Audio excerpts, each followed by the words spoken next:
My mom is begging me to abort my wanted pregnancy because of what happened to her, but I'm keeping this baby, and now half my family won't speak to me.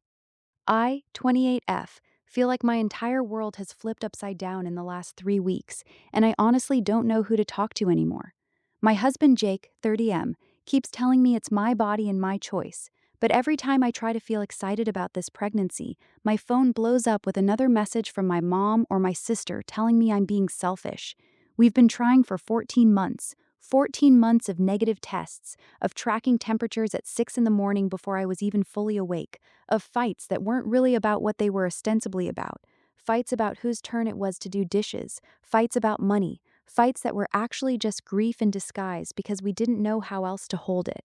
I cried in the bathroom so many times I started keeping a spare box of tissues under the sink. I convinced myself twice that I was feeling early symptoms, and both times I was wrong, and both times I had to find a way to absorb that privately so I didn't keep putting Jake through watching me fall apart. When the positive finally came, I actually screamed in the grocery store parking lot. Not a delicate exclamation, a full, embarrassing, people turning to look scream. I sat in the car for 10 minutes before I could drive home. Jake picked me up and spun me around in the kitchen, and we both cried for probably 20 minutes straight. It felt like the universe had finally thrown us a win. I waited until I was 8 weeks to tell my family. I wanted to be sure. We did the whole cute reveal, a little onesie that said, "Grandma's favorite surprise," folded inside a box. My dad laughed and hugged me. My sister Megan, 26F, looked surprised but said congratulations. My mom went white, like actually gray. She sat down on the couch and started shaking her head. "I can't do this again," she whispered. I thought she meant she was too old to help with a grandkid or something.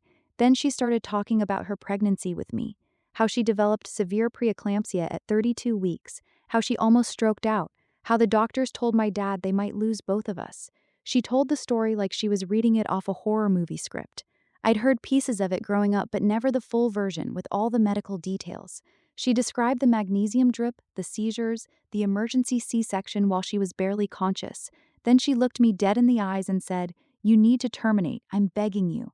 I cannot watch my daughter go through what I went through." The room went completely silent. Jake's hand tightened on my knee so hard it hurt. I tried to explain that my OB had already done all the initial screening and my blood pressure is perfect, that women with family history still have healthy pregnancies all the time. She didn't hear any of it. She just kept saying, "I almost lost you once. I'm not losing you now." I left that night feeling like I'd been slapped. The next morning, my sister started texting me, long paragraphs about how mom had nightmares for years after I was born, how mom used to wake up screaming my name, how I was being cruel by forcing her to relive her trauma. My aunt got involved. Even my cousin, who I barely talked to, sent me an article about pregnancy complications. I feel like I'm going crazy. This is my first baby. I already love it so much it hurts. I talk to the little poppy seed every night when I'm falling asleep. Jake bought a tiny pair of Jordans because he's convinced it's a boy. We're happy, or we were. I don't know how to make them see that this baby is wanted, that I have already attached to it in a way I can't undo and wouldn't want to undo, without making my mother feel like I'm dismissing everything she went through. I'm not dismissing it. I'm terrified, actually. But I'm also a different person, with a different body, in a different time, with a doctor who is already watching me. That has to count for something, doesn't it? I hung up on her. I've never hung up on my mother in my life. I sat on the edge of the bed afterward and stared at my phone screen for probably 5 minutes, trying to figure out how to categorize what I was feeling. Grief, I think. Grief for a version of my mother I had believed in. The one who would show up for me no matter what. The one whose love didn't have conditions attached. The one who would put down whatever she was carrying to help me carry mine. I don't know if that version ever existed, or if I just assumed it did, because she's my mom and that's what you assume. The baby didn't care about any of that. The baby was still in there, doing whatever babies do at 12 weeks, growing fingernails, apparently, according to the app Jake downloaded, completely unaware that its grandmother had just told me she wished she'd aborted me.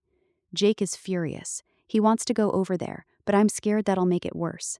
Megan texted me this morning saying I need to stop being so dramatic and that mom is having panic attacks every day because of me. Because of me. I'm the one who's pregnant, and suddenly I'm the villain in my own family. My dad hasn't said a word to me, not one. He just forwards me these long emails from my mom with subject lines like, "Please read this for your daughter's sake. I had my 12-week scan yesterday. The baby is perfect, heartbeat strong. I cried in the ultrasound room, and Jake cried, and the tech probably thought we were insane. When we got home, there were 6 missed calls from my mom. I can't even celebrate this milestone without feeling like I'm stabbing her in the heart. I keep replaying her face when she told me she almost died.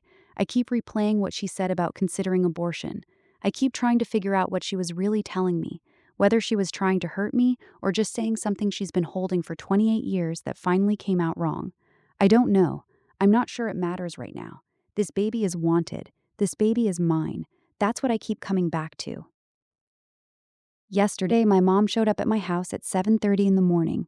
I was still in my pajamas. She had a folder, an actual folder with all my medical records from when I was born, plus printed articles about preeclampsia, plus a list of what she called safer alternatives that included the name of an abortion clinic 2 hours away.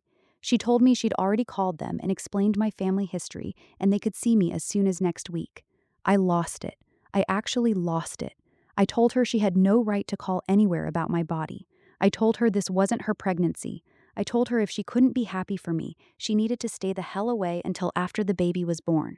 She started screaming that I was killing myself, that I was choosing a baby over my own life, that she would not attend my funeral. Those were her exact words. "I will not attend your funeral. Do you understand me?" Jake came running out of the bedroom because he heard the yelling. When he saw her, he went full protective mode. He told her she needed to leave. My mom looked at him like he'd betrayed her personally and said, "You're going to lose her just like I almost lost her. And when that happens, don't you dare come crying to me."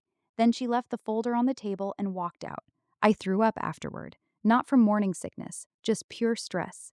I'm 13 weeks, and I'm supposed to be buying tiny clothes and looking up stroller reviews, and instead I'm hiding in my bedroom crying while my husband Googles how to set boundaries with toxic parents during pregnancy. Megan has decided I'm abusing our mother. She sent a group text to the whole family saying I was weaponizing my pregnancy against mom. My own aunt replied, "I'm so disappointed in you. The only people on my side are Jake and my best friend Sarah, who isn't even part of the family. Everyone else has gone radio silent or joined the campaign." I had a doctor's appointment today. My blood pressure was slightly elevated for the first time. The nurse asked if I'd been under unusual stress. I laughed so hard I started crying in the exam room. They put me on modified bed rest for a week just in case. When I told Jake, he looked scared for a second before he tried to hide it. I saw it anyway. I see everything right now. I keep thinking about what my mom said about considering abortion when she was pregnant with me. I keep turning it over, looking for the version where it doesn't mean what I think it means. I can't find it, but I also keep thinking about how she said I was the hardest thing she ever did, and the best. She said that too. I'm trying to hold both things at once. I don't know anymore. I just want to be allowed to be pregnant in peace. Dash. Update 3. I'm in the hospital, not because of preeclampsia, not because of anything my mom predicted. I started spotting 2 days ago and I panicked, and the doctor admitted me for monitoring. The baby is okay. Heart rate is good, but they're keeping me overnight because of the stress. My mom found out. I don't know how. Maybe Megan has been watching my social media, or maybe someone in the family said something. She showed up at the hospital with my dad. The nurse let her in before I could say no. She took one look at me in the hospital bed and started crying again. But this time it was different. There was something in her face that I'd never seen before. Not just fear, but a kind of terrible vindication. She kept saying, "I knew this would happen. I knew it." Like she was almost satisfied. Like she'd been proven right, and the proof was her daughter in a hospital gown, connected to a monitor. I felt something harden in me when she said it. Not anger exactly, something colder and more permanent than anger. I understood in that moment that she was not capable, right then, of separating her terror from the situation in front of her. To her, my being in that bed was confirmation of everything she'd been trying to prevent. It didn't matter to her that the baby was okay, that I was okay, that the doctor had already told us both that this was precautionary. She had walked into that room already knowing the ending she feared, and my being there fit the story she'd been telling herself for 28 years. I finally asked her the question that had been burning in me since that first dinner. "Mom, are you doing this because you're scared for me, or because you wish you'd aborted me?" The room went dead quiet. My dad actually stepped back like I'd slapped him. My mom's face crumpled, and she whispered, "You were the hardest thing I ever did, and the best, but I wouldn't wish that terror on anyone, especially not you. For the first time, I actually believed she thought she was protecting me, but it doesn't change anything. I'm still keeping this baby. She tried to sit down next to my bed, and I told her no. I told her if she couldn't support me and this pregnancy, she needed to leave. She started sobbing so hard a nurse came in. My dad had to basically carry her out. I watched him guide her through the door, his hand on her back, and I thought about how long he must have been doing that, carrying her, steadying her, managing the weight of what she never recovered from. Jake is sleeping in the chair next to me right now. He looks exhausted. I keep touching my stomach and whispering to the baby that I'm fighting for us. The doctor came in and said my blood work looks better and they might send me home tomorrow. But she also said I need to reduce stress dramatically or we could be looking at real complications. My phone is full of messages from Megan telling me I'm going to regret choosing a fetus over my own mother. My aunt sent a prayer chain request for my troubled pregnancy. I don't know what's going to happen when I get home. I don't know if my family is going to keep fighting me for the next 6 months. I don't know if my mom will ever be able to look at this baby without seeing her own trauma. All I know is that I'm 14 weeks pregnant and I'm already so in love with this little life that I'd burn every bridge I have to keep it safe. I just didn't think I'd have to burn my own family to do it. I'm so scared they're going to be right. At update 4. They sent me home the next morning, but everything feels different now. My blood pressure is staying high enough that they put me on labetalol. The maternal fetal medicine specialist I saw yesterday was blunt. Your family history matters. We're going to watch you like a hawk. She scheduled me for weekly scans and said we might be looking at an early delivery if things get worse. Hearing early delivery out loud made it feel real in a way all my mom's screaming never did. I drove home from that appointment very carefully, both hands on the wheel, and I thought about all the ways my mother had tried to tell me this and how I had not been able to hear it because of how she said it. The specialist appointment was a turning point in a way I hadn't expected. I'd gone in braced for more fear, more worst-case scenarios, more of what my mother had been handing me for weeks. Instead, I got someone matter-of-fact and thorough who looked at my file and said, "This is manageable. This is what we're going to watch. This is what we'll do if we need to act earlier."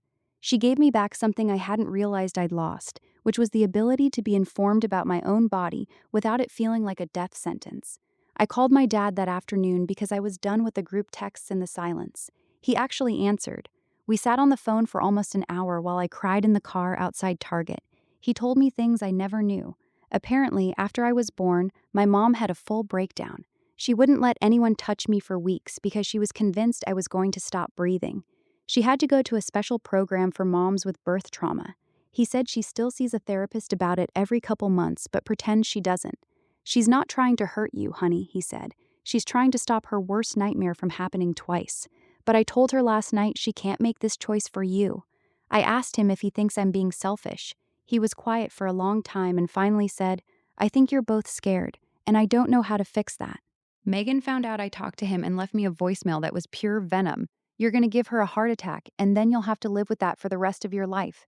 I hope the baby is worth it."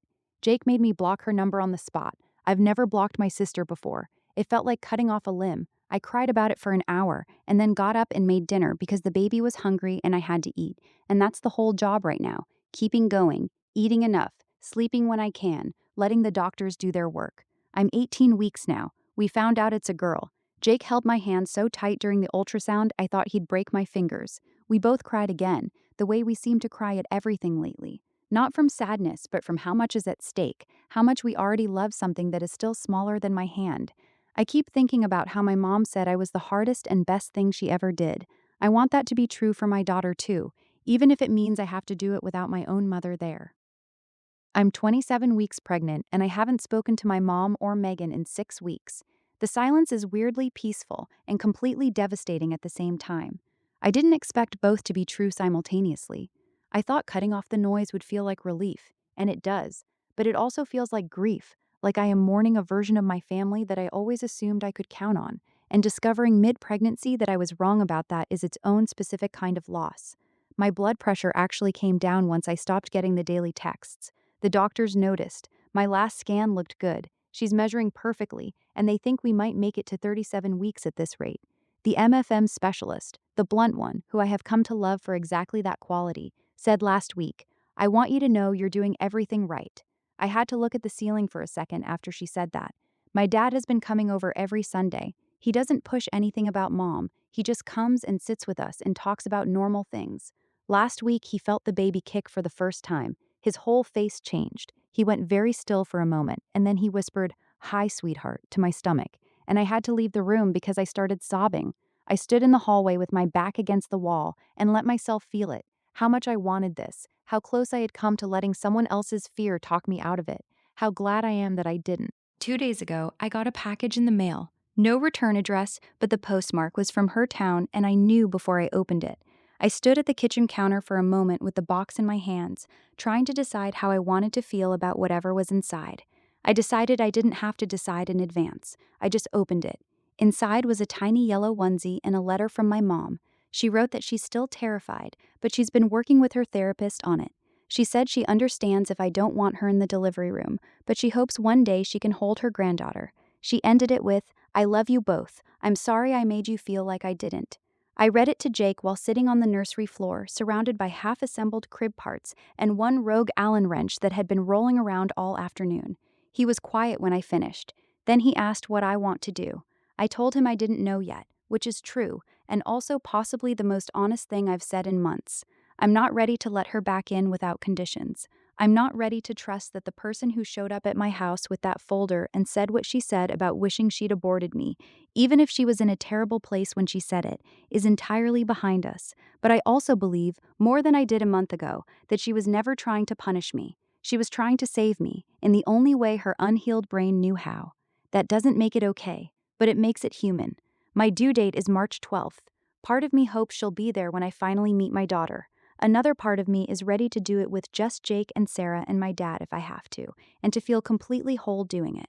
I rub my belly every single night and tell her she is wanted, that she is loved, that I will fight for her the way I wish someone had fought for my mom's peace of mind back then, not by protecting her from danger, but by helping her find a way to live inside the fear without letting it swallow everything else.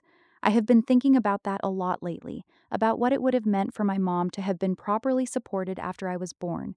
Whether the program my dad mentioned helped, or whether she left before it fully took hold, whether there was a version of her that was available to me all along and I just couldn't access it because the terror had built walls around it. I don't think I'm ever going to have complete answers to those questions. I think I'm going to be sitting with the incomplete version for a long time. But what I know, what I am absolutely certain of, is that my daughter is coming into a home where she is wanted, where she will not be the source of anyone's unresolved fear, where the people who love her will do the work of their own healing so that their pain doesn't become her inheritance. I intend to make sure of that, even if it costs me things I thought I couldn't afford to lose. I guess we'll see what happens when she's here. For now, I'm just trying to keep both of us safe. That's the whole job. That's enough. Hi there. If you made it so far, consider dropping a like and maybe subscribing. Thanks, and have a nice one.